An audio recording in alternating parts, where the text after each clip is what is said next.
Meus irmãos, boa noite. Quero saudá-los em nome do Senhor Jesus e reiterar nossa alegria de estar com os irmãos aqui em Dourados outra vez, e dessa feita para tratar desse assunto tão interessante que é o sermão escatológico de Jesus. Por gentileza, abra sua Bíblia no Evangelho de Marcos, no capítulo 13. Hoje nós iremos ver, mercê de Deus, do verso 5 até o verso 23. É a parte do sermão de Jesus sobre o futuro, que cobre o período chamado o princípio das dores e a grande tribulação. Vamos fazer logo essa leitura, começando no verso 5. Aliás, para retomar, vamos começar no verso 3. No Monte das Oliveiras, defronte do templo, achava-se Jesus assentado, quando Pedro, Tiago, João e André lhe perguntaram em particular: diz-nos quando sucederão estas coisas, e que sinal haverá quando todas elas estiverem para cumprir-se? Eles estavam perguntando a respeito da declaração de Jesus, que o templo seria destruído. Então Jesus passou a dizer-lhes: vede que ninguém vos engane. Muitos virão em meu nome dizendo, sou eu, e enganarão a muitos. Quando, porém, ouvirdes falar de guerras e rumores de guerras, não vos assusteis, é necessário assim acontecer, mas ainda não é o fim. Porque se levantará nação contra nação e reino contra reino, haverá terremoto em vários lugares e também fomes. Estas coisas são o princípio das dores. Estai vós de sobreaviso, porque vos entregarão aos tribunais e às sinagogas, sereis açoitados, e vos farão comparecer à presença dos governadores e reis, por minha causa, para lhes servir de testemunho. Mas é necessário que primeiro o Evangelho seja pregado a todas as nações. Quando, pois, vos levarem e vos entregarem, não vos preocupeis com o que haveis de dizer, mas o que vos for concedido naquela hora, isso falai. Porque não sois vós os que falais, mas o Espírito Santo. O irmão entregará à morte outro irmão, e o pai ao filho. Filhos haverá que se levantarão contra os progenitores e os matarão. Sereis odiados de todos por causa do meu nome. Aquele, porém, que perseverar até o fim, esse será salvo. Quando, pois, virdes o abominável da desolação situado onde não deve estar, quem lê entenda, então os que estiverem na Judéia fujam para os montes. Quem estiver em cima no eirado não desça nem entre para tirar da sua casa alguma coisa. E o que estiver no campo não volte atrás para buscar a sua capa. Ai das que estiverem grávidas e das que amamentarem naqueles dias. Orai para que isso não suceda no inverno. Porque aqueles dias serão de tamanha tribulação como nunca houve desde o princípio do mundo que Deus criou, até agora e nunca jamais haverá. Não tivesse o Senhor abreviado aqueles dias e ninguém se salvaria, mas por causa dos eleitos que Ele escolheu, abreviou tais dias.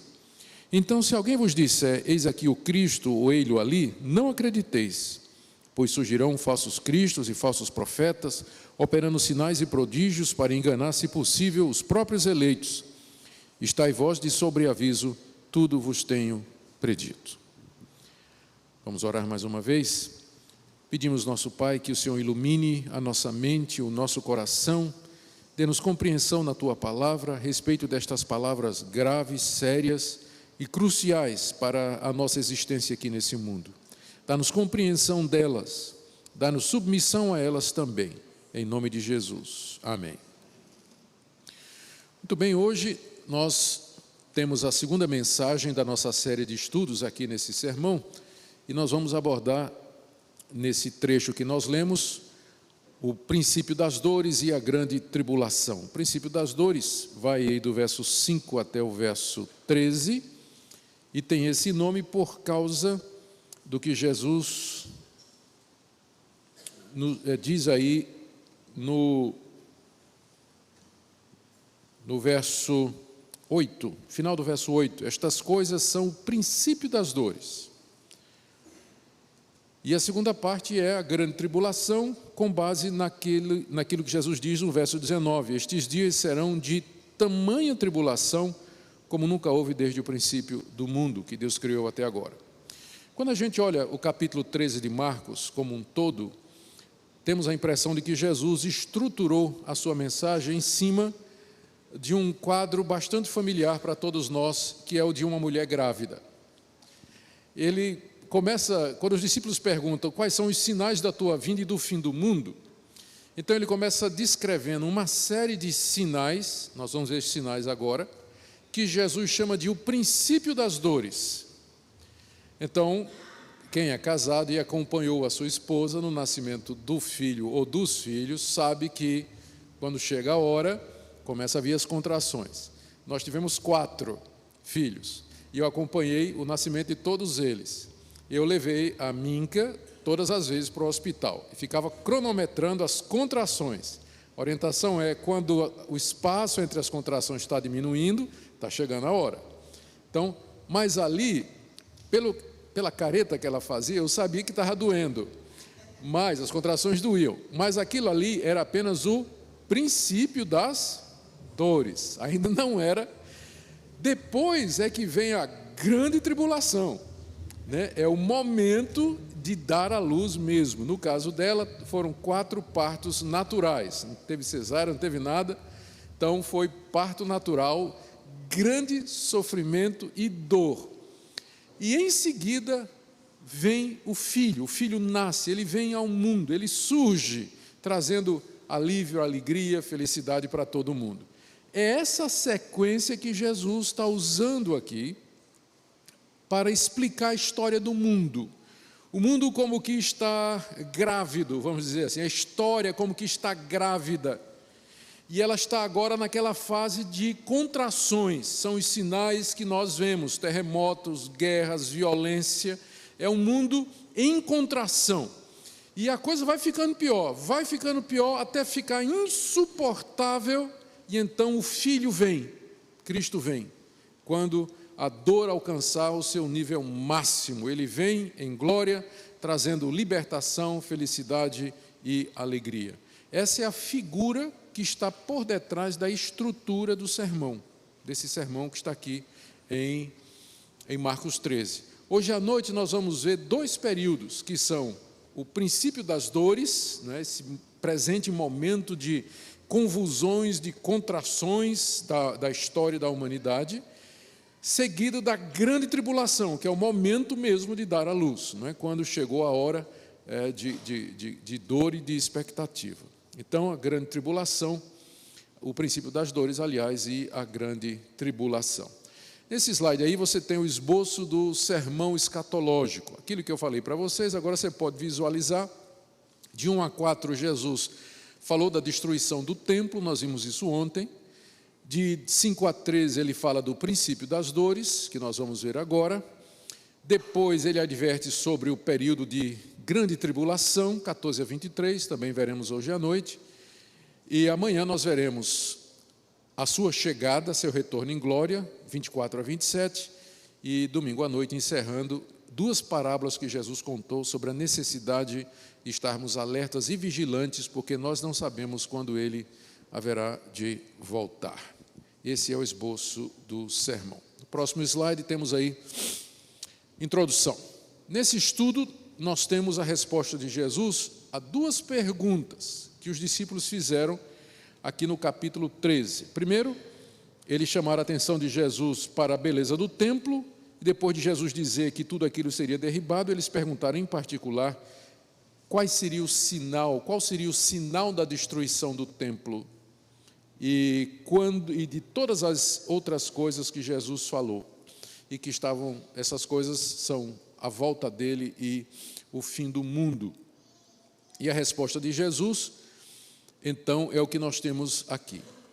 É importante notar que quando Jesus dá a sua resposta, ele está respondendo não só a pergunta sobre quando o templo seria destruído, ele vai dizer isso também, mas ele está respondendo quando será o fim do mundo e a sua vinda. Então, ele está dando resposta a 3 indagações diferentes, embora ligadas entre si, no mesmo sermão. Por isso que nem sempre é fácil você entender que hora ele está falando de um e que hora está falando de outro. Então, tem hora que ele está falando de 2 coisas ao mesmo tempo. Então, é por isso que escatologia nunca foi unanimidade, porque tem várias interpretações diferentes devido à natureza da profecia bíblica. A profecia bíblica, embora ela seja, comparativamente falando, exata, muito clara e precisa, ao contrário de Nostradamus, e profecia dos Incas, e profecia de outras tradições religiosas, a profecia bíblica ela é muito exata, ela é precisa, verificável historicamente. Todavia, ela é feita de uma maneira a deixar os crentes sempre na expectativa. Sempre. A gente tem uma ideia do que vai acontecer, mas alguns aspectos não são claros de propósito, para que a igreja sempre fique em guarda, porque não tem ideia exata dos detalhes.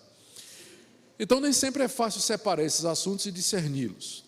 Por isso que nessa área de escatologia a gente tem que entrar com muita humildade, sabendo que pessoas de peso, de reconhecida piedade, têm opinião diferente da nossa. E não é que é uma questão de teimosia ou cabeça dura, mas é que o material mesmo, ele não é tão claro, essa área de profecia ela não é tão clara como, por exemplo, nas cartas ou nas exortações bíblicas, na expulsão do Evangelho. Você pega, por exemplo, a carta a Romanos, não tem dificuldade ali, o assunto é muito claro.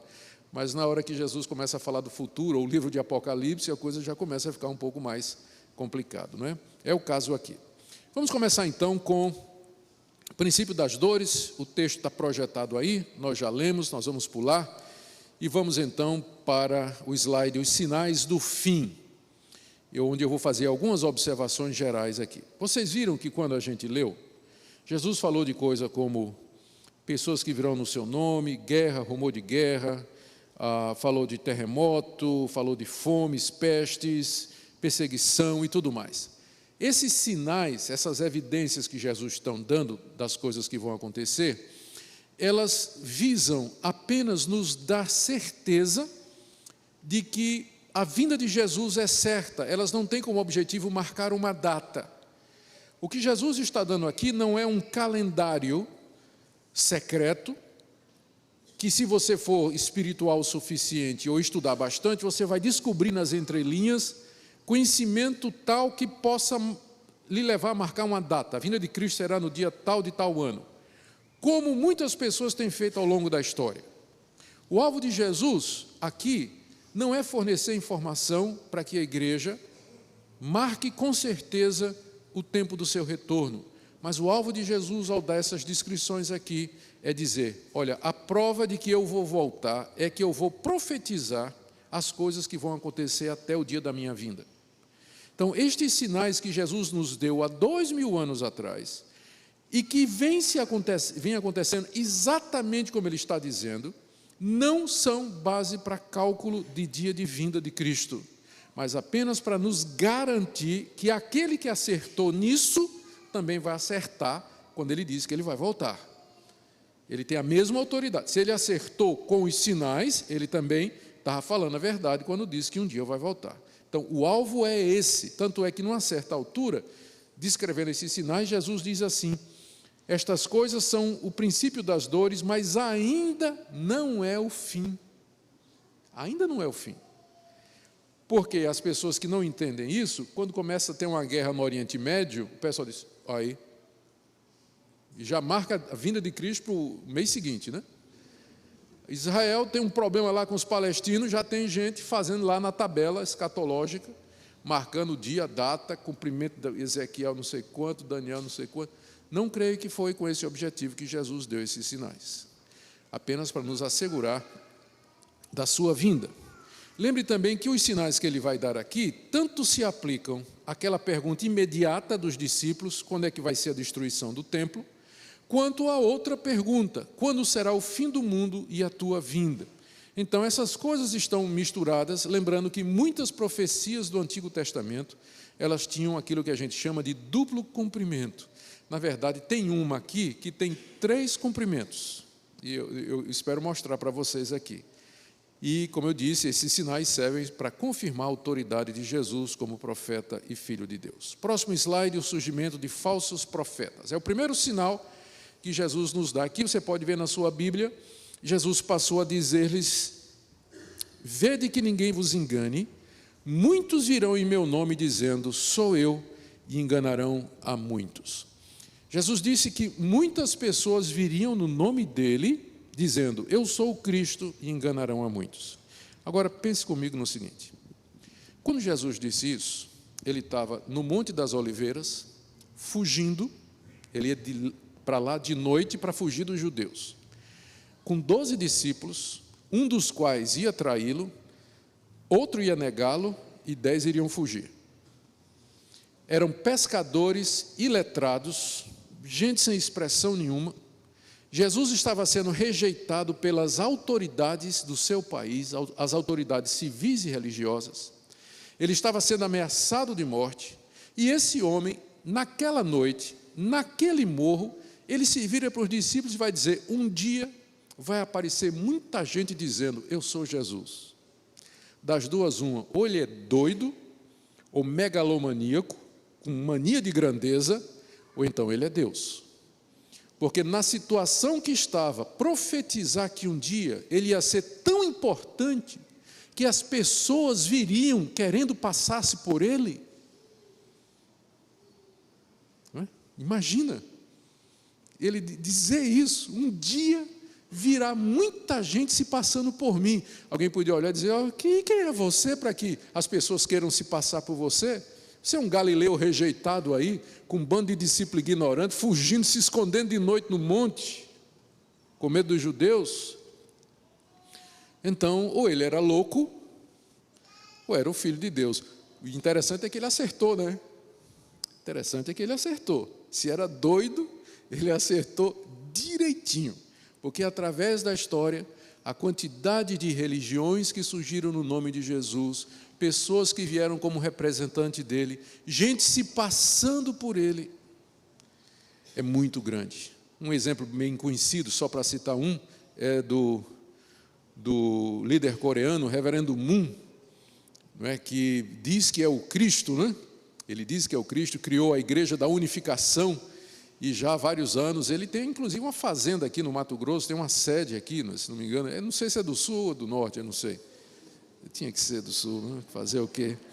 Reverendo Moon. E mais descendo mais aqui para o sul do Brasil, você tem o Henri Cristos, né? Aquele sujeito meio desequilibrado lá que diz que é o Cristo. Então não falta quem apareça dizendo ser Jesus. E Jesus diz aqui que eles enganarão a muitos. Enganarão a muitos, para provar o quanto o ser humano é tolo e não tem compreensão, porque era só comparar Jesus Cristo com essas figuras e com essas personalidades que aparecem dizendo que são ele, para ficar claro a diferença. Mas ele profetizou que no seu nome religiões haveriam de ser criadas, multidões haveriam de se formar para seguir líderes se passando por ele, e que dessa maneira muitas pessoas seriam enganadas. E aconteceu exatamente como ele disse que haveria de acontecer. E Jesus disse aos seus discípulos, verso 5, cuidado que ninguém engane vocês. Porque no nome de Jesus, o engano religioso se espalharia pelo mundo. Infelizmente, aconteceu. O próximo sinal que Jesus deu, está aí do verso 7 a 8, é de guerras e rumores de guerras. Quando ouvirdes falar de guerras e rumores de guerras, não vos assusteis, é necessário assim acontecer, mas ainda não é o fim, porque se levantará nação contra nação e reino contra reino. Quando Jesus disse essas palavras, elas também pareceriam inverossímeis, porque o mundo estava em paz. O Império Romano havia imposto, ainda que artificialmente, a chamada Pax Romana. O Império Romano, com seu poderio militar, havia obrigado os exércitos, os países, a aposentar os seus militares. Não permitia conflito entre países debaixo do seu domínio. Isso trouxe muitas vantagens: o trânsito livre entre países, acordos comerciais, a prosperidade da economia, a tranquilidade de proteção contra a violência e contra bandidos. Então, era um período de relativa paz no mundo. Todavia, Jesus diz assim: vocês estão vendo essa paz aí? Isso não vai durar. se levantará nação contra nação, reino contra reino, vocês vão ter notícias de guerras. Depois que Jesus falou estas palavras, não se passou um único dia na história do homem em que um país não esteja em guerra contra outro. Se você ler a história da guerra, a história da humanidade, nunca houve um único dia de paz. Sempre em algum lugar do planeta, uma nação, uma tribo, uma cidade, um reino estava em guerra contra outro. Às vezes mais, às vezes menos. Mas nunca a humanidade conheceu um dia de paz da guerra armada. Não muito tempo depois de Jesus pronunciar estas palavras, as guerras começaram a sacudir o Império Romano.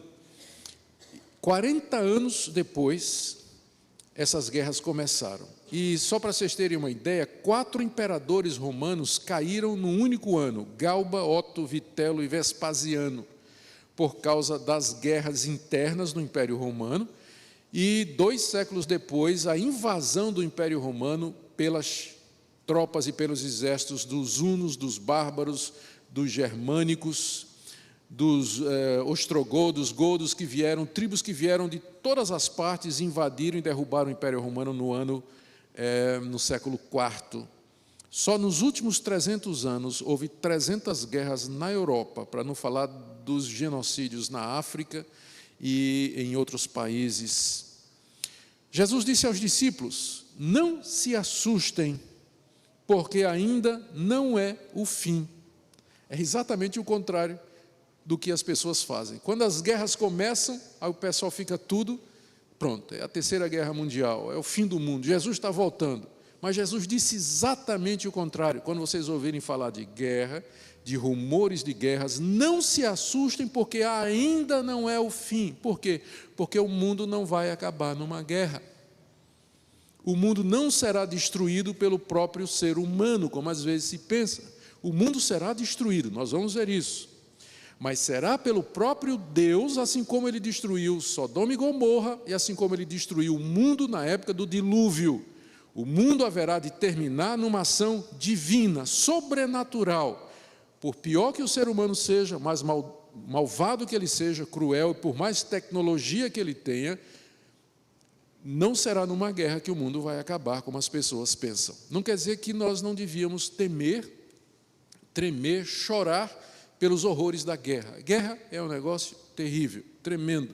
Nós não deveríamos querer guerras. Todavia, estas coisas fazem parte da história da humanidade e a má notícia é que não vai parar. Criamos a ONU, criamos a Unesco, criamos os órgãos de paz, as ONGs em favor da paz se proliferam pelo país, mas até hoje elas não conseguiram evitar nem a guerra mais antiga de todas, Israel e palestinos. Não conseguiram nem evitar isso. Não é? Então, não vai parar.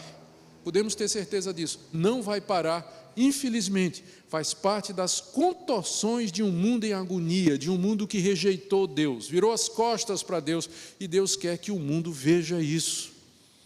O preço de ter virado as costas para Ele é que nós não conseguimos realmente viver em paz. Mas isso não é o fim. Isso não é o fim.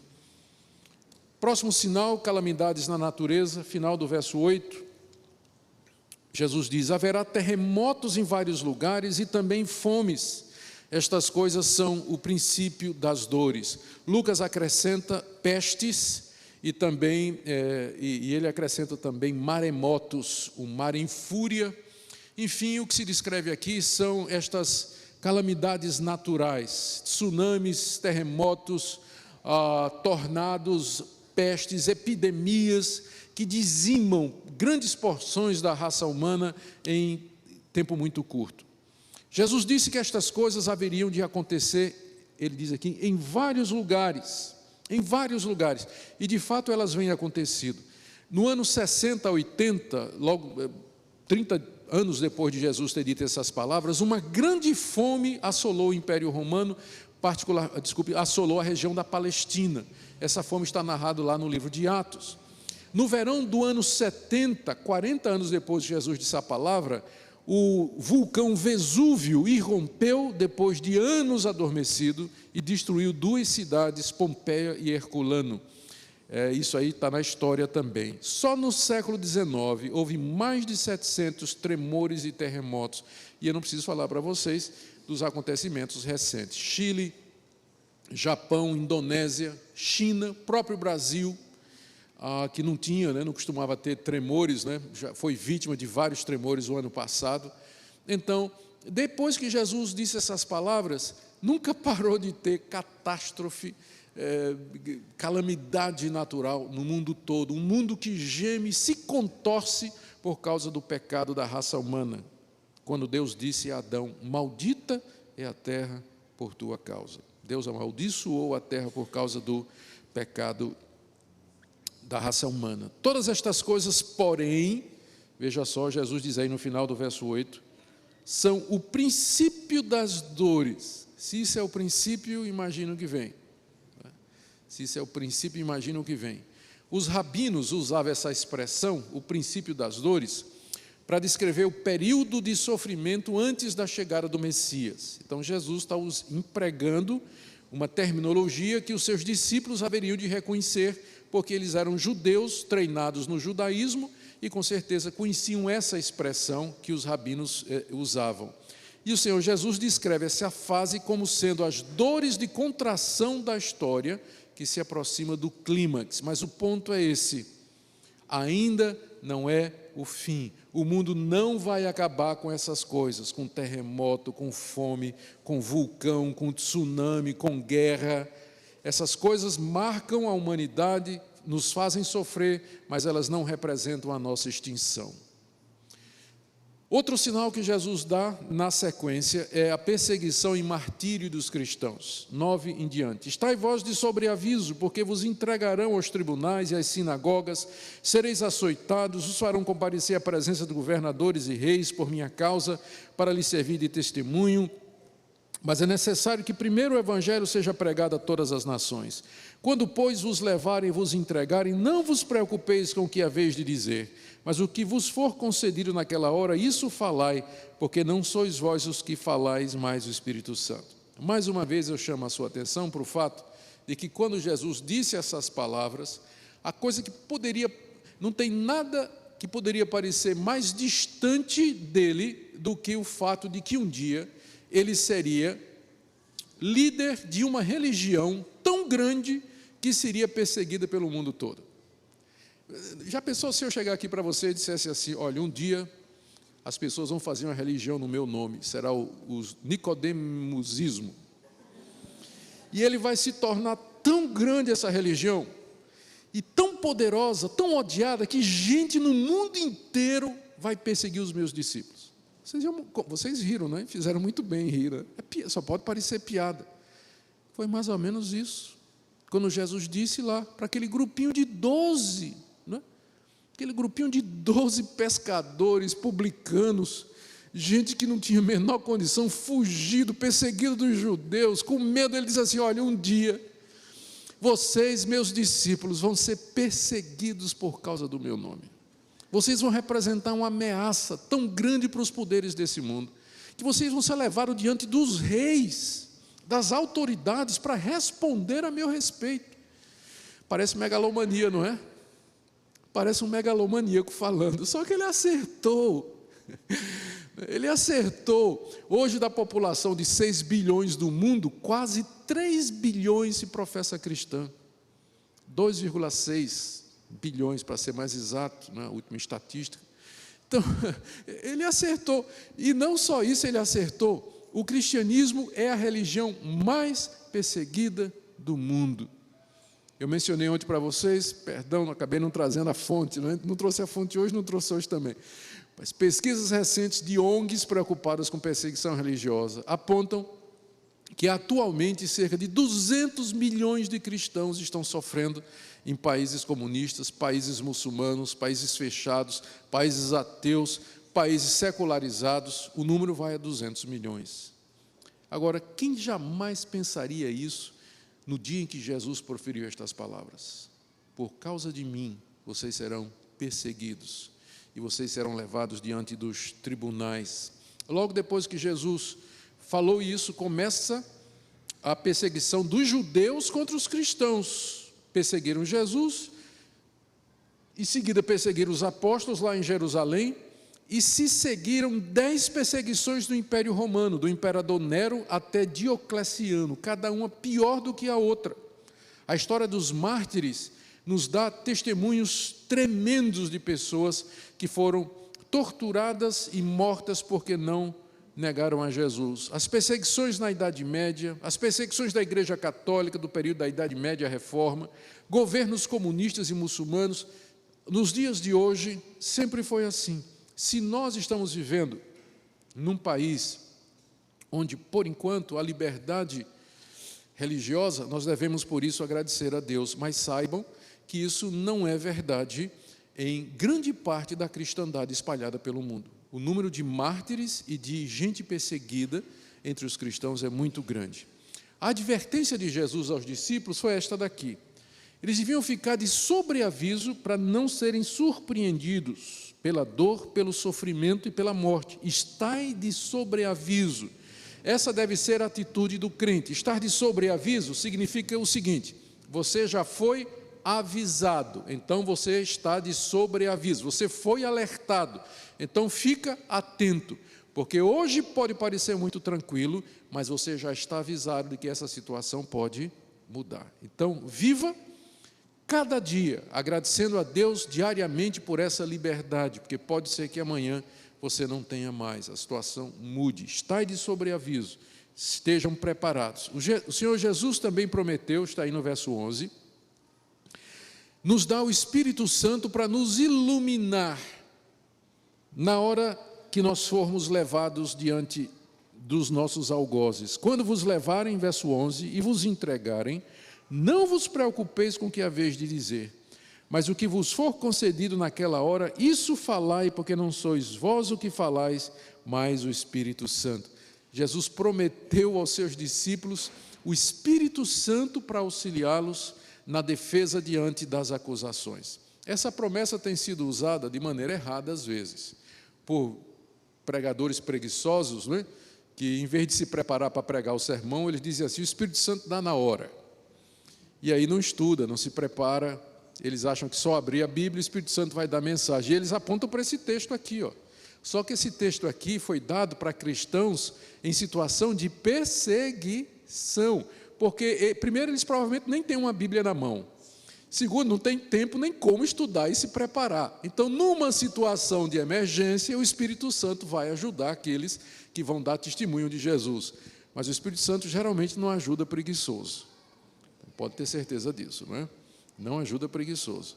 Então, normalmente os cristãos, os pregadores, os líderes, eles têm que ler, estudar, meditar, estar prontos para dar razão da esperança que há neles. Em situações extremas de necessidade e carência, o Espírito de Deus, então, supre a necessidade ajudando. E, de fato, nós lemos testemunhos belíssimos na história dos mártires. Os interessados em ler mais a respeito do grande período de perseguição dos romanos, e vai até um pedaço da patrística, eu recomendo o livro de Fox, o livro dos mártires, já publicado em português e, se não me engano, pela CPAD, a Assembleia de Deus.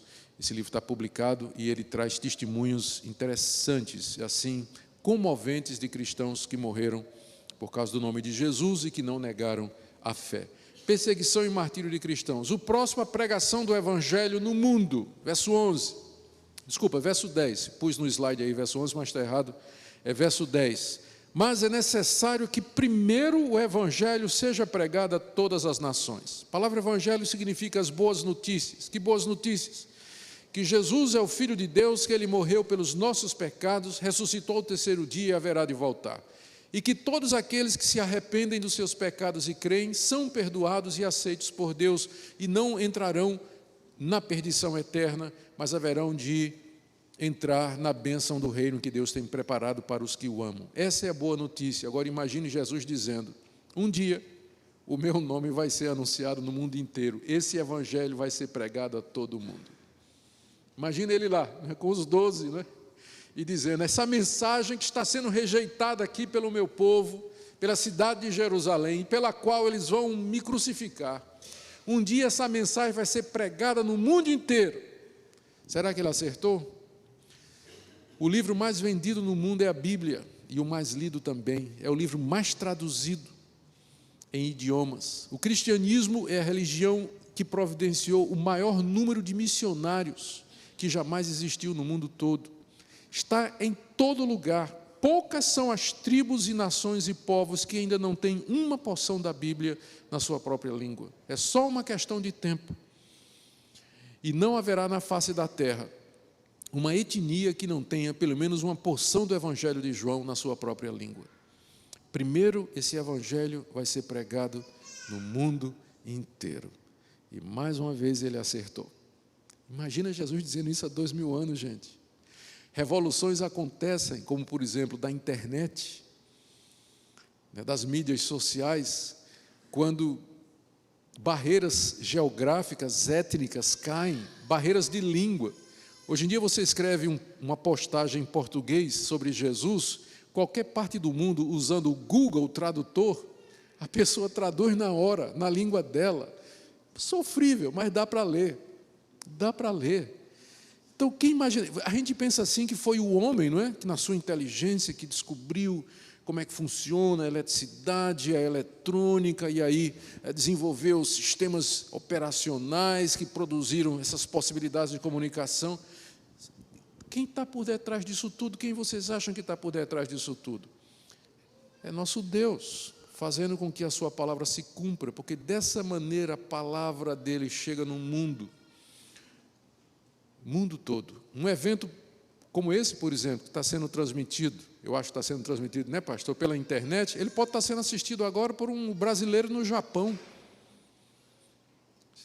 Está ouvindo lá, agora, no Japão. Imagina isso. Ou em qualquer parte do mundo onde se fala português, você pode ter alguém escutando o que está sendo dito aqui. Esse evangelho será pregado a todo mundo. Impensável quando Jesus falou esse tipo de coisa. Mas ele disse que o fim do mundo não viria antes disso. Depois que ele falou estas palavras, os apóstolos se espalharam pelo mundo, mesmo na Idade Média. Após a Reforma, surge o movimento das missões de fé, o moderno movimento missionário. Hoje nós temos os recursos suficientes para evangelizar cada parte do planeta. E o evangelho pode chegar lá sim, como eu disse, é só uma questão de tempo. Próximo slide, divisão familiar, por causa do evangelho, verso 12. Jesus disse: um irmão entregará à morte outro irmão, e o pai entregará o seu filho. Filhos haverá que se levantarão contra os progenitores.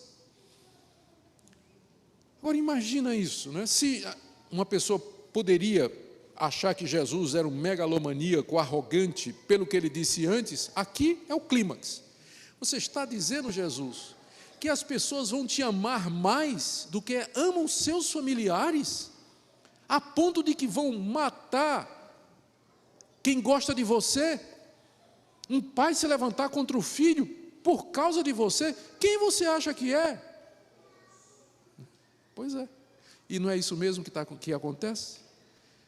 A nossa paixão por Jesus é tanta que nós amamos o Senhor Jesus mais do que as pessoas que nos são chegadas com laço de sangue.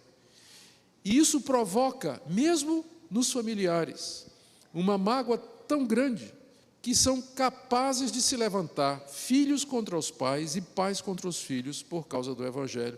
Talvez haja aqui nessa noite gente que possa dar testemunho disso, que no dia que aceitou Jesus como Salvador, começou a experimentar na própria família a perseguição, o ódio e a rejeição, no trabalho e em diversos contextos. Outros, pessoas entre os próprios familiares que se levantam para entregar aos pais. Há pouco tempo eu estava lendo um livro, Deus é Vermelho. É um livro do Evangelho na China, que coleciona histórias e depoimentos de cristãos durante o tempo de Mao Tse-tung, que viveram lá na China, publicado pela editora Mundo Cristão. Eu recomendo também como leitura de Mártires Modernos, quem quiser ler. E impressionante a quantidade de histórias de jovens chineses que foram abandonados, largados e deserdados por suas famílias, uma vez que a família descobriu que ele se tornou cristão. Nos países muçulmanos, isso significa morte. Um jovem se transformar cristão, o próprio pai ou a mãe o denuncia. Quem jamais pensaria que por causa do nome de Jesus estas coisas aconteceriam? Quando Jesus falou isso, gente, isso era impensável. Mas é a realidade. O que prova que, de fato, Ele é Deus, Ele conhece o futuro, Ele é profeta, Ele sabe o que vai acontecer. Na verdade, Ele está por detrás de todas estas coisas. O último ponto aqui, o ódio generalizado contra os cristãos. Verso 13, sereis odiados de todos por causa do meu nome. Aquele, porém, que perseverar até o fim, esse será salvo. O ódio generalizado contra os cristãos por causa do nome de Jesus. Eu já mencionei isso nos pontos anteriores. A advertência de Jesus, fiquem firmes, porque aquele que perseverar até o fim, esse é que vai ser salvo. Perseverar até o fim significa continuar a professar fé em Jesus, continuar a ser discípulo dele até morrer, ainda que essa morte seja causada pelo próprio Evangelho. Então, esse é que vai ser salvo.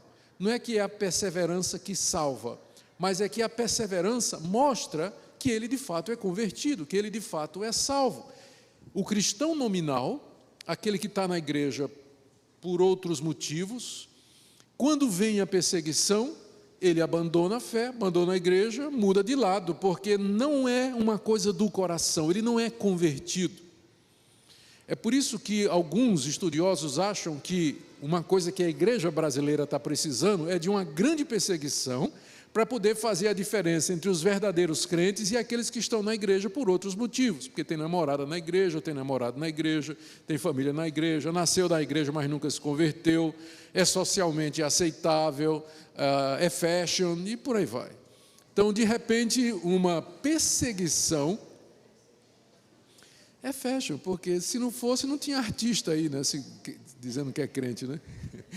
Então, uma perseguição, ela separa o joio do trigo, como um vento forte que bate numa árvore, sacode a árvore, e o que tiver podre cai, e o que tiver firme, seguro, não é? Permanece. Então, os que perseverarem até o fim, esses de fato é que serão salvos. Gente, o que é que nós podemos aprender diante dessa relação extraordinária de sinais que Jesus deu há 2000 anos atrás e que se cumpriram exatamente como ele disse? O que é que isso tudo nos indica? Primeiro, lembremos que esse período é chamado por Jesus de o princípio das dores. Ainda não é o fim. São os estertores de um mundo que se encaminha para o seu final. É um período de perseguição, de sofrimento para a igreja, mas note que também é um período de evangelização e salvação. Ao mesmo tempo em que a igreja é perseguida, há martírios, há torturas, há ódio e perseguição, ao mesmo tempo a evangelização do mundo continua. Parece um paradoxo, não é? Mas a igreja sempre foi mais forte quando ela foi perseguida. Sempre foi mais forte, a ponto de você ter um dito antigo que é assim: o sangue dos mártires é a sementeira da igreja. O sangue dos mártires é a sementeira da igreja. Quanto mais perseguida, mais a igreja evangeliza, mais ela cumpre a sua missão no mundo. Quando deixada em paz, ela se acomoda, ela vira um grupo social, ela vira um clube. Ela funciona em torno dos seus membros, manutenção, mas é quando vem a perseguição mesmo que ela se agiganta. Por isso que perseguir cristão é caso perdido. O diabo sabe disso. Não sei porque é que ele continua, porque quanto mais ele persegue, mais a igreja se multiplica. Quanto mais ele se mata um, aparece 2 do sangue daquele que morreu. E assim por diante. Ele mata um Estevão, mas surge um Saulo no lugar. E que é muito pior do que Estevão, né? O Saulo de Tarso foi muito pior. Ali foi um erro do diabo, né? Destruir Estevão. Ele não tinha nem ideia do que é que ia surgir no lugar de Estevão, né? Se soubesse, ele não tinha feito aquilo. Pois é. Muito bem, o que Jesus quer dizer com isso tudo, o alvo dele é evitar que os discípulos sejam enganados pelos falsos mestres que viriam anunciando sua vinda e o fim do mundo. O tempo todo Jesus está dizendo, ainda não é o fim, porque esses sinais visam apenas confirmar que o retorno dele e o fim do mundo são certos e não são dicas para se marcar uma data. Muito bem. Próximo ponto agora é a grande tribulação, começando aí do verso 14. Está projetado aí na tela a passagem. Eu destaquei aí no verso 19 o trecho de onde se tira o título dessa sessão. Aqueles dias serão de tamanha tribulação como nunca houve desde o princípio do mundo que Deus criou até agora e nunca jamais haverá. Alguns pontos aqui que a gente tem que ponderar quando vai entrar nesse período da grande tribulação. A grande tribulação é o período que se segue a esse momento que nós estamos vivendo. Se você perguntar, o que é que vem agora? Eu não sei quando virá, mas eu sei que a próxima etapa, de acordo com o calendário, o cronograma que Jesus colocou aqui, é o que ele chama de a grande tribulação. Tá? Quer dizer, parece ser uma intensificação disso tudo, uma crise climática na história do mundo. Um pico de crise que introduz o final do mundo. Então, é isso que parece que vai acontecer. Então, ponderemos no seguinte: esses sinais que nós acabamos de ver, eles surgem durante o período entre as duas vindas de Cristo. A primeira vinda, para morrer, a segunda vinda como rei, para reinar em glória. A primeira já aconteceu, a segunda está para acontecer, nós estamos no período entre elas. Estes sinais servem para confirmar o fim do templo, do mundo e da segunda vinda. Como eu disse, não é um calendário de eventos. Aqui Jesus fala, esse período aqui que nós vamos ver agora, de 14 a 23, ele está respondendo duas perguntas. Ele está respondendo a pergunta dos discípulos, quando é que o templo vai ser destruído? E ele emenda com isso para falar a respeito do que vai acontecer imediatamente antes da sua vinda, nesse período chamado a Grande Tribulação. Ou seja, ele não fala somente da destruição do templo, mas da sua vinda e do fim do mundo. Esses assuntos, eu já observei isso, eles estão misturados no mesmo espaço, de maneira que nem sempre é muito claro, é fácil entender. Agora vamos ver esse período que ele chama de a Grande Tribulação. E eu vou pedir aqui a sua paciência, porque a chave para a gente entender esse período aqui é a interpretação desse abominável da desolação, que Jesus fala no verso 14. Ele diz assim: quando, pois, virdes o abominável da desolação, situado onde não deve estar, quem lê, entenda. Então ele passou a bola para nós, né? Quem lê, entenda. Eu não vou explicar. Quem lê, entenda. Então, nós estamos lendo, vamos tentar entender. Então, os que estiverem na Judéia, fujam para os montes. Então, você nota como ele mudou o tom. Os discípulos perguntaram, quais são os sinais da destruição do templo e da tua vinda? Aí ele deu aqueles sinais que caracterizam esse tempo agora, dizendo ainda não é o fim. E aí, ele diz no verso 14, quando, pois, vocês virem o abominável da desolação, ou seja, ele está retomando agora a questão do templo. Está retomando a questão do templo. Quando vocês virem o abominável da desolação, situado onde não deve estar, quem estiver na Judéia, fuja para os montes. Por que eu estou dizendo que ele retoma a questão do templo? Por isso que ele disse, né? Quando vocês virem o abominável da desolação, vão embora da Judéia, fujam para os montes. Então, ele voltou a tratar daquela questão local, imediata, dando orientação para os discípulos fugirem quando apareceu o abominável da desolação. Bom, essa figura escatológica aí, o abominável da desolação, que está ligada à grande tribulação, se manifestou em 3 períodos na história. Primeiro, o rei Antíoco IV Epifânio, rei Seleucida, que dessacrou o templo de Jerusalém 150 anos antes de Cristo. Segundo, os exércitos romanos que cercaram Jerusalém e a destruíram e o templo no ano 70 depois de Cristo, e o anticristo que haverá ainda de se manifestar. Deixa eu mostrar isso aqui para vocês. Então, o que Jesus está falando aqui é de uma profecia que tem 3 cumprimentos. A primeira, esse cidadão aqui chamado Antíoco IV Epifânio. Começar lá atrás. Daniel, que viveu 500 anos antes de Cristo, estava preso na Babilônia, era servo de vários reis lá, era um expatriado, né, um exilado lá na Babilônia. Deus lhe deu revelações a respeito do fim do mundo. E Deus lhe mostrou que haveria de se levantar um rei diferente de todos os reinos anteriores e que haveria de perseguir o povo de Deus, vencer o povo de Deus e profanar o culto a Deus. E é aquilo que Daniel descreve como sendo a abominação desoladora. Eu estou citando 3 passagens de Daniel aqui, em que ele fala disso. Daniel 9, 27. Ele fará firme aliança com muitos por 1 semana. Na metade da semana, fará cessar o sacrifício e a oferta de manjares. E sobre a asa das abominações virá o assolador, até que a destruição que está determinada se derrame sobre ele. Capítulo 11, verso 31. Desse ser, né, dessa entidade escatológica, sairão forças que profanarão o santuário de Deus, a fortaleza nossa, e tirarão o sacrifício diário, aqueles sacrifícios de animais que eram oferecidos no templo, estabelecendo a abominação desoladora. Daniel 12, 11.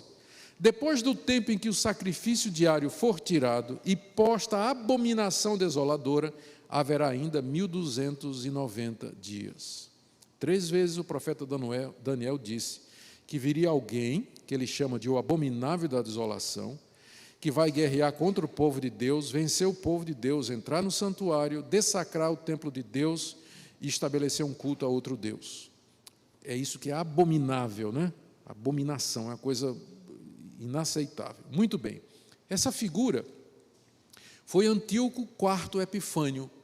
Foi um rei Seleucida que conquistou Israel no ano 167, 350 anos depois que Daniel falou isso. Quando Daniel falou estas palavras, ele era servo do rei Nabucodonosor. Depois veio Belsazar, depois veio Ciro, depois veio Dario, Daniel morre. Depois vem Alexandre o Grande, domina toda aquela região. E o seu exército se divide em 4 quando ele morre. Os 4 generais dividem tudo aquilo ali. Dos 4 generais, brigam entre si, 2 sobram. Um no Egito, Ptolemaida, e outro na Síria, os Seleucidas. Os Seleucidas ganharam dos egípcios e conquistaram Israel. Isso então foi 350 anos depois que Daniel falou. Vocês dizem, onde é que está isso na Bíblia? Não está na Bíblia, não. Isso está na literatura intertestamentária escrita pelos judeus entre o profeta Malaquias e a vinda de João Batista. Nesse período de 400 anos, a coisa estava acontecendo lá em Israel. Nós temos um registro desses fatos aí. Esse rei Seleucida, quando ele dominou Jerusalém, ele começou uma campanha intensa de acabar com os costumes judaicos e o culto a Deus. No ano 150, ele mandou colocar um altar ao deus Zeus, que é o deus supremo do panteão grego, no templo de Jerusalém, e sacrificou um porco no altar do templo. Para o judeu isso era uma abominação, porque carne de porco é um animal imundo, né? O rei sacrificou um porco no altar do templo de Jerusalém. Pense numa provocação. E de fato os judeus ficaram tão revoltados que começaram a se rebelar e guerrear contra os Seleucidas, encabeçados por Jonatã Macabeu, um sacerdote velho que não aguentou, não é? Ele se revoltou e liderou uma revolta que ficou conhecida como a Guerra dos Macabeus. E finalmente, depois de muitos anos de sangue, de guerra, de briga, os judeus conseguiram uma liberdade provisória até chegarem os romanos e dominarem outra vez a Israel. E é nesse tempo que Jesus nasce, não é? Quando os romanos estão dominando Israel. Ele é o cumprimento inicial da profecia da abominação desoladora. É impressionante como Daniel escreveu em detalhes o que esse rei faria. Como ele haveria de interromper o sacrifício, profanar o templo, vencer o povo de Deus. Tudo se cumpriu 350 anos depois de Daniel, 167 anos antes de Jesus. Só que, quando Jesus, 200 anos depois, profere esse sermão, quase 200 anos depois, ao que ele diz, olha, aqui eu vou citar Mateus 24, 15. Quando, pois, virdes o abominável da desolação, de que falou o profeta Daniel, no lugar santo, quem lê entenda, então os que estiverem na Judéia fujam para os montes. Então, Jesus está dizendo, vocês lembram o que Daniel falou daquele rei que haveria de vir, tomar a cidade, acabar com o culto, profanar o templo? Vocês pensam que já se cumpriu aquilo ali? Ainda não. Isso vai acontecer de novo em Jerusalém. É o segundo cumprimento. Não é? E aí, ele diz, quem lê entenda, não foi? Lucas, quando escreveu o Evangelho, leu e entendeu. E ele interpretou as palavras de Jesus. Em vez de dizer, quando virdes o abominável da desolação, o que é que Lucas escreveu? Quando virdes Jerusalém sitiada de exércitos. Lucas interpreta as palavras de Jesus. Então está aqui o sinal que Jesus deu aos discípulos. Quando é que o templo vai ser destruído? Resposta de Jesus, quando vocês virem o abominável da desolação voltar. E Lucas disse, eu sei o que é isso. Jerusalém vai ser outra vez cercada de exércitos. E vão destruir o templo. Vão acabar com o culto. Vão profanar esse santo lugar. E não deu de fato outra, não é? E de fato foi isso que aconteceu no ano 70.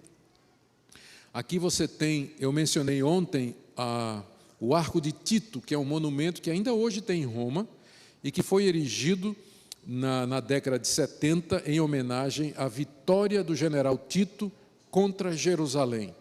E o nome desse afresco é o Saque de Jerusalém. Você vê os soldados romanos levando o candelabro, a arca, não a arca, desculpe, porque a arca já não estava no templo nesse período. A arca nunca voltou da Babilônia, né?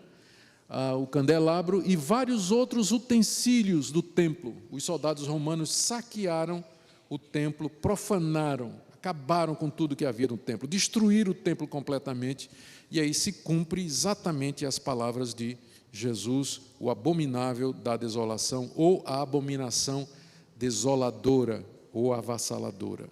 Mas, quando a gente lê direitinho, a gente vê que ainda não cumpriu tudo. Veja só, por que eu acho que ainda há uma terceira edição do abominável da desolação? Primeiro, essa abominação da desolação é o símbolo dos poderes mundiais que se levantam contra o povo de Deus. No Antigo Testamento, Antíoco Epifânio. No Novo, o Império Romano contra a Igreja. Segundo, Jesus liga o surgimento do abominável da desolação com a grande tribulação. Volta agora para Marcos.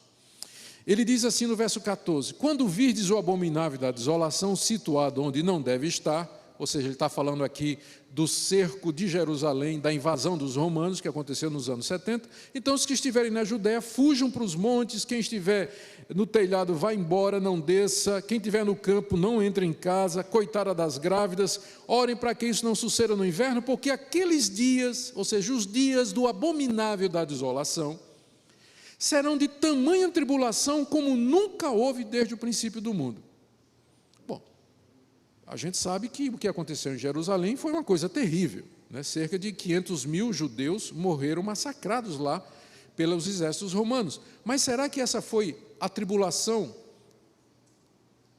superior a todas que há no mundo? Basta citar o Holocausto, em que 6 milhões de judeus, 5 a 6 milhões de judeus foram exterminados há cerca de 50 anos, 40 anos, em Auschwitz, Mauthausen, Dachau, aqueles centros dos nazistas que queimaram no forno e mataram a gás 6 milhões de judeus. Foi muito pior do que o que aconteceu em Jerusalém no ano 70. Então Jesus não pode estar se referindo somente ao massacre dos judeus nos anos 70.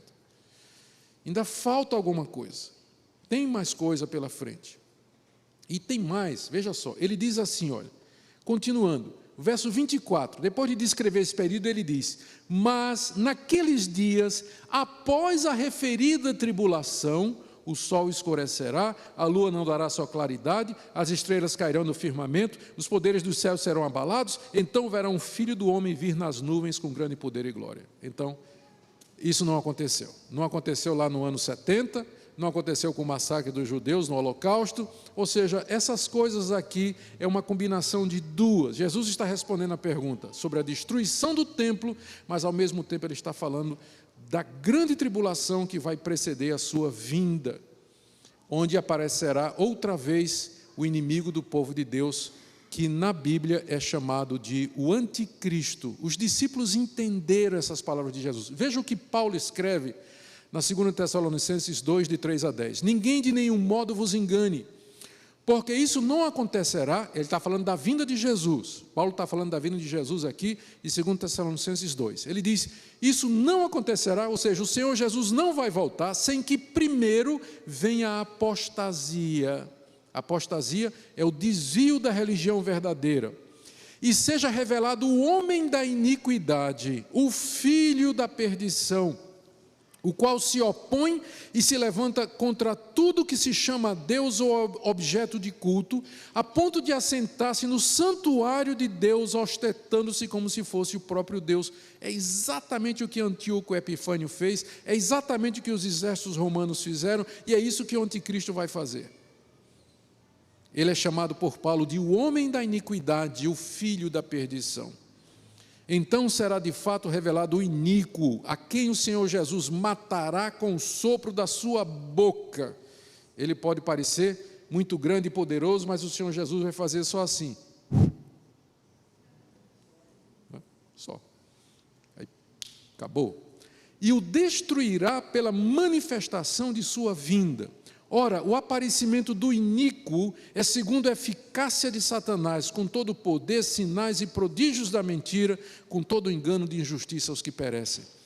Paulo, interpretando Jesus, ele fala desse abominável da desolação e o chama de o homem da iniquidade, o filho da perdição, o iníquo, que vai querer tomar o lugar de Deus, parecer como Deus, vai guerrear contra o povo de Deus e que será destruído quando o Senhor Jesus voltar.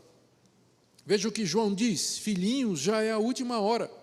E como ouvistes que vem o anticristo, também agora muitos anticristos têm surgido, pelo que conhecemos que é a última hora. Quem é o mentiroso, senão aquele que nega que Jesus é o Cristo? Esse é o anticristo que nega o Pai e o Filho. Nisso reconheceis o Espírito de Deus, todo espírito que confessa que Jesus Cristo veio em carne é de Deus, e todo espírito que não confessa Jesus não procede de Deus. Pelo contrário, esse é o espírito do anticristo, a respeito do qual tendes ouvido que vem e presentemente já está no mundo.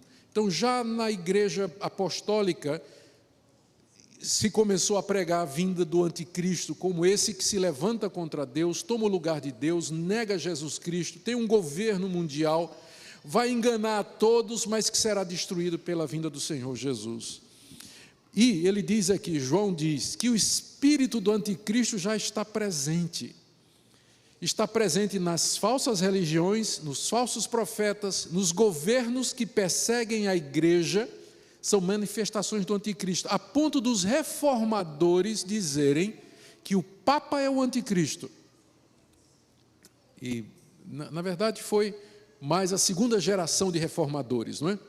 Eles, os puritanos, quando escreveram a Confissão de Fé de Westminster, que é a Confissão de Fé da nossa igreja, está dito na Confissão de Fé da nossa igreja que o Papa é o anticristo.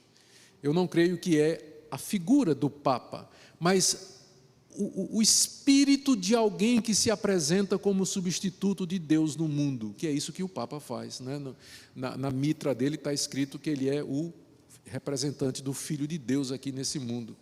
Então, os reformadores e os reformados em geral, eles têm muita dificuldade com a ideia do papado, e identificam o papado, entre outras coisas, como sendo o espírito do anticristo, tudo aquilo que tenta se passar como sendo de Deus, mas na verdade é uma perversão da verdadeira doutrina. Os impérios, os governos ateístas, perseguidores de cristãos, os poderes mundiais que se levantam contra a igreja, são todos manifestações do espírito do anticristo, mas ainda não é o fim. Próxima etapa, então, se você me pergunta qual é o próximo passo do calendário de Deus, é a grande tribulação que será inaugurada com o aparecimento do anticristo.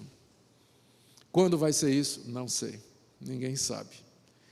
Mas pode ser uma coisa muito rápida. Hoje o mundo já está preparado para um governo mundial, não é? Hoje o mundo já está preparado para isso. Já tem a comunicação, já tem as agências, já tem as facilidades, já tem tudo, não é? Já há acordos anteriores, nós não sabemos de que maneira pode acontecer. mas aqui no livro de Apocalipse, no capítulo 13, eu quero só ler para vocês, tem a versão do Apocalipse do anticristo, né? Esse bichinho de estimação aí que vocês estão vendo. Apocalipse 13, João diz: eu vi emergir do mar uma besta que tinha 10 chifres, 7 cabeças, sobre os chifres 10 diademas, sobre as cabeças nomes de blasfêmia, e a besta que vi era semelhante a leopardo, com pés como de urso, boca como de leão, e o dragão, que é o diabo, lhe deu poder, o trono e grande autoridade, e adorar o dragão. Quem é semelhante à besta, quem pode pelejar contra ela? Foi-lhe dada uma boca que proferia arrogâncias e blasfêmias, e blasfemou contra Deus, difamou o nome, difamou o tabernáculo, e foi dado que pelejasse contra os santos e o vencesse, se deu a ele autoridade sobre cada tribo, povo, língua e nação. E adorarão a besta todos os que habitam sobre a terra, aqueles cujos nomes não foram escritos no livro da vida do Cordeiro, que foi morto desde a fundação do mundo. É a versão do Apocalipse. Então, Paulo, João, Apocalipse, todos eles falam do abominável da desolação, desenvolvendo o pensamento de Jesus, já que a revelação é progressiva, não é? Deus não revelou tudo de vez, mas os apóstolos desenvolveram o pensamento de Jesus e o quadro completo é esse aí. Resumindo, as palavras de Jesus se cumpriram primariamente na destruição de Jerusalém. No ano 66, general Tito cercou a cidade com trincheiras. Ele veio por causa da rebelião dos judeus contra o império, ele foi a abominação desoladora, segunda vez. Agora, só uma nota de rodapé aqui, há uma lenda não verificada, oriunda do historiador Eusébio, do século IV, que diz que quando Jerusalém foi cercada pelo general Tito, muitos cristãos que havia na cidade de Jerusalém escaparam para os montes, e Eusébio diz, por causa da profecia. Que profecia era essa? Marcos 13. Quando vocês virem o abominável da desolação, fujam da Judéia para os montes. E os cristãos, quando viram a chegada, em vez de quererem ficar para lutar pela cidade, como os judeus ficaram, eles seguiram a palavra de Jesus e fugiram para os montes e ali fundaram uma igreja na cidade de Pela. Fundaram uma igreja lá, é isso que nos diz o historiador Eusébio. A grande tribulação, então, no cerco e destruição de Jerusalém se cumpriram, mas estas palavras apontam para outro período, e aqui está o resumo. O domínio mundial do anticristo, o abominável que traz desolação, período curto de intenso sofrimento sobre todo o mundo, sofrimento sem igual, a igreja perseguida intensamente à beira da extinção. Temos aqui uma promessa maravilhosa, quando então nos é dito aqui, em Marcos 13, verso 20, se não tivesse o Senhor abreviado aqueles dias, ninguém se salvaria. O sofrimento vai ser tão grande que Deus, pela misericórdia do seu povo, vai abreviá-los. Por causa dos eleitos que Deus escolheu, ele abreviou tais dias. E ele termina dizendo no verso 23, estai vós de sobreaviso, tudo vos tenho predito. Estejam preparados. Bom, aqui são as orientações para fugir, já vimos. Não se deixar iludir pelos falsos profetas anunciando o fim do mundo, ficar prontos, terminando com isso aqui. Eu quero destacar esses pontos aqui para nós, para terminar. O que é que nós podemos aprender, meus irmãos, com tudo isso? Primeiro, a exatidão da profecia bíblica e a veracidade das palavras de Jesus.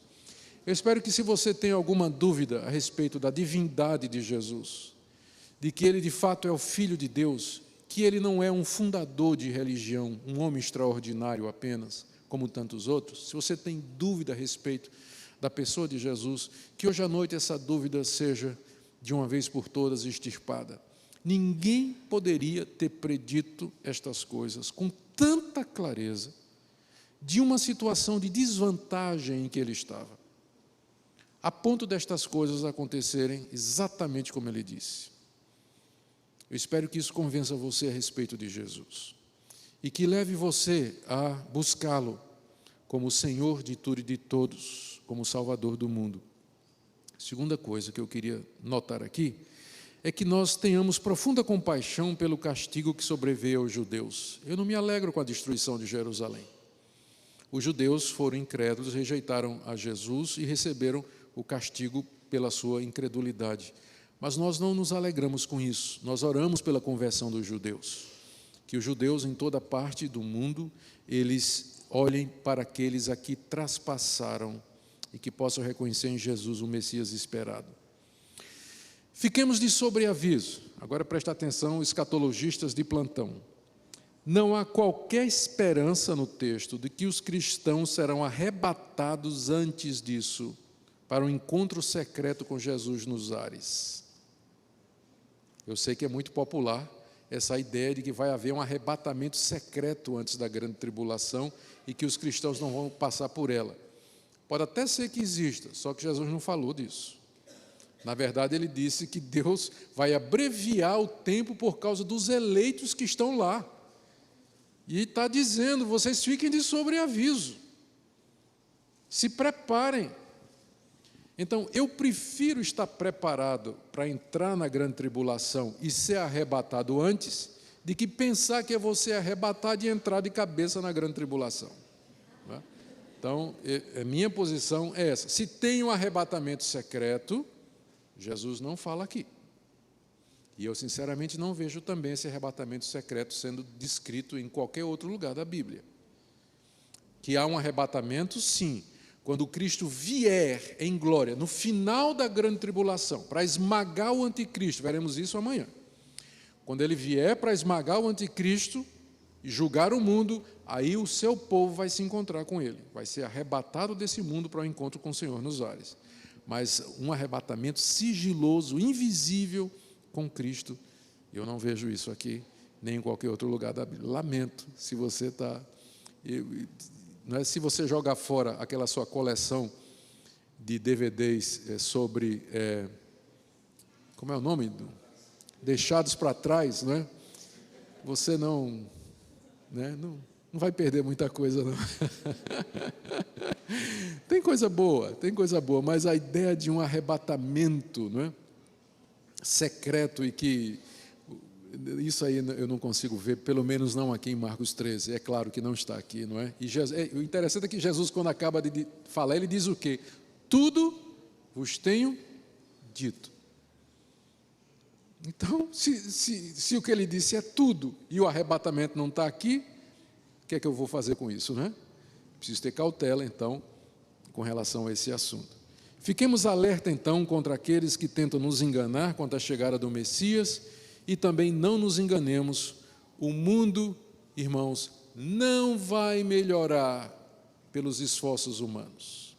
Isso não quer dizer que a gente desiste do mundo. Isso não quer dizer que a gente vai desistir do hospital de Dourados, evangélico. Isso não quer dizer que a gente vai desistir de escolas como Erasmo, para ensinar até os filhos dos não crentes. Isso não quer dizer que a gente vai desistir das obras de caridade, dos orfanatos. Isso não quer dizer que a gente vai desistir de bons políticos que passem leis boas, que protejam o pobre, que combatam a corrupção. Nós temos que fazer boas obras, fazer o bem até o dia da vinda do Senhor Jesus, mas a gente sabe que o mundo não vai ficar melhor. Vai ser assim como Jesus disse, e só quando Ele voltar é que nós teremos aquele reino de paz, de justiça, de tranquilidade, de equidade, de alegria e felicidade eternos. E até lá nós oramos, Maranata, vem Senhor Jesus. Amém? Ó Deus, obrigado pela Tua palavra, obrigado por Marcos, que registrou o sermão de Jesus, por Mateus, por Lucas. Obrigado por Paulo, que entendeu, interpretou e registrou, também pelo apóstolo João, que ouviu quando Jesus disse essas coisas. Obrigado pelo livro de Apocalipse, por toda a Tua palavra, pelo profeta Daniel, pessoas que o Senhor levantou, inspirou e deu condição de escrever a Bíblia para o conforto da Tua igreja em todas as épocas. Ó Deus, nos ajuda a ser fiéis a Ti, a amarmos a Tua vinda, Te amarmos acima de tudo, lembrar que somos peregrinos aqui, que aqui não é o nosso lar. Ajuda-nos, Senhor, no tempo que nos resta a fazer o bem, mesmo sabendo que o bem supremo será trazido pelo Senhor e não pelo esforço humano. Abençoa Teu povo aqui reunido nessa noite, em nome de Jesus. Amém. Bom, gente, eu sei que vocês têm muita pergunta, o tempo já acabou, são 8 horas. Então, eu vou fazer o seguinte, as perguntas que você tem, amanhã de manhã, tá? Nós vamos, 9 horas, pastor? 9 horas nós vamos agora ver a vinda de Jesus, como ele descreve a sua vinda. E aí eu vou abrir para que vocês também façam perguntas sobre a palavra de hoje à noite, ok? Muito obrigado.